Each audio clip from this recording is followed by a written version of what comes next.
Hello guys, అందరికీ రామ్రా. నేనైతే summer హాలిడేస్లో మా నాన్న వాళ్ళ ఇంటికి వెళ్ళాను. ఇంటికాడ టైంపాస్ కాదని చేనుకి వెళ్ళిన. చేనుకి వెళ్తే కూడా మా కూతురు నన్ను వదలలేరు. మామిడికాయలు తింటూ ఎంజాయ్ చేశారు పిల్లలంతా.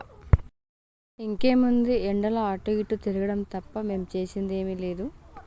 మేలో వీడియో తీస్తే జూన్లో అప్లోడ్ చేయడం అవుతుంది. మన బద్ధకం ఎలా ఉందో చూసారు కదా.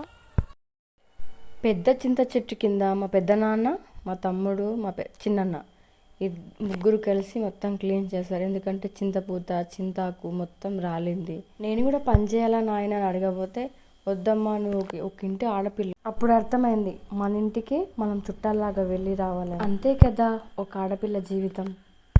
ఇదే మా నాన్న వాళ్ళ కుటుంబ పద్ధతి. లేచినప్పుడు విత్తనాలు, ఎడ్లు అన్ని ఇళ్ళనే ఉంటాయన్నమాట. గుర్తుకొచ్చింది.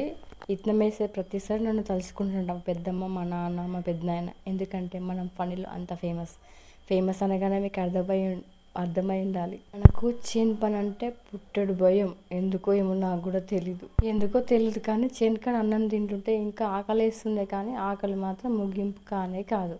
మా పిల్లలు నాలాగే ఆకలి చేనుకి వస్తే అన్నం ఎక్కువ కావాలి మాకు.